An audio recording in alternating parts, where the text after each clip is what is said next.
ஈரானோட foreign minister இருக்கல Abbas, அவர் இப்போ என்ன சொல்றாரு, நிறைய பேர் இது ஏதோ ஈரான் வார் அமெரிக்கா வார்னு சொல்றீங்க. ஆக்சுவலாக அது அப்படி கிடையாது. இஸ்ரேல் அமெரிக்காவை உள்ள இழுத்து விட்ட வார் இது அப்படின்றாங்க ஈரானோட ஃபாரின் மினிஸ்டர். அமெரிக்கா இஸ்ரேலோட பாதுகாப்பை உறுதிப்படுத்துறதுலேயே ரொம்ப ப்ரியாரிட்டிஸ் பண்ணிட்டு இருக்காங்க.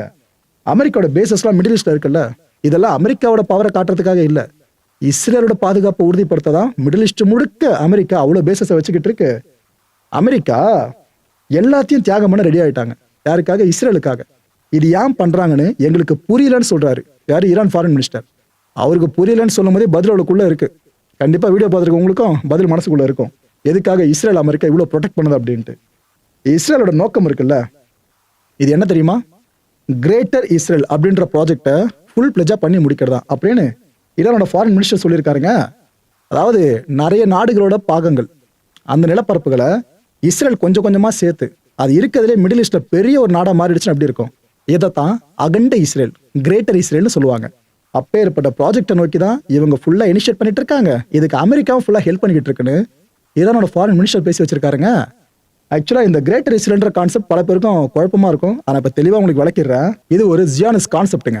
அதாவது கிரேட்டர் இஸ்ரேல், இத எரேட்ஸ் இஸ்ரேல் ஹஷ்லிமா அப்படின்னு சொல்லுவாங்க இந்த கான்செப்ட் நேம். இது என்னன்னா, இஸ்ரேலுக்கு இப்ப இருக்க நிலப்பரப்பு இருக்குல்ல, இது இன்னும் பெருசா மாத்தணும். அகண்ட நிலப்பரப்பா அதை மாத்தணும். இது இந்த பைபிள்ல கிளைம் பண்ணப்பட்டிருக்க சில டெரிட்டரிஸ் இருக்குல்ல, இது இஸ்ரேலோட நிலப்பகுதிகளா இருந்திருக்கலாம், இருக்கும் அப்படின்னு சொல்லிட்டு, அது எல்லாத்தையும் இப்ப நிஜ காலத்துல அவங்களோட நிலப்பரப்பா மாத்திட்டு அப்படிங்க இருக்கும். இந்த ப்ராஜெக்ட் தான் இந்த கிரேட்டர் இஸ்ரேல் ப்ராஜெக்ட் அப்படின்னுவாங்க. ஸோ எல்லா டெரிட்டரிஸும் கண்ட்ரோல் பண்ணி அதன் மூலமா ஆதிக்கத்தை செலுத்துறது தான் இஸ்ரேலோட பெரிய ஐடியாவா இருந்துகிட்டு இருக்கு.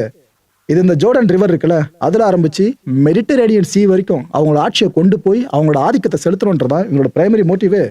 இதுல லெபனனோட சில நிலப்பரப்பு, சிரியாவோட சில நிலப்பரப்பு, ஈராக்கோட நிலப்பரப்பு, எஜிப்தோட சில நிலப்பரப்பு, சவுதி அரேபியாவோட ஒரு பார்ட்டு, இத்தனை பகுதியை இணைக்கிறது மட்டும் இல்லாம பாலஸ்டைன், ஜோர்டன் இதையும் ஃபுல்லா தங்கள் நாட்டோடு இணைச்சிக்கணுன்றதான் த கிரேட் இஸ்ரேல் ப்ராஜெக்ட், அகண்ட இஸ்ரேலி திட்டம் அப்படின்னு சொல்லுவாங்க. இதைத்தான் இப்ப ஈரான் ஃபாரின் மினிஸ்டரும் அந்த 2 வார்த்தைகளை சொல்லி முடிச்சிருக்காரு.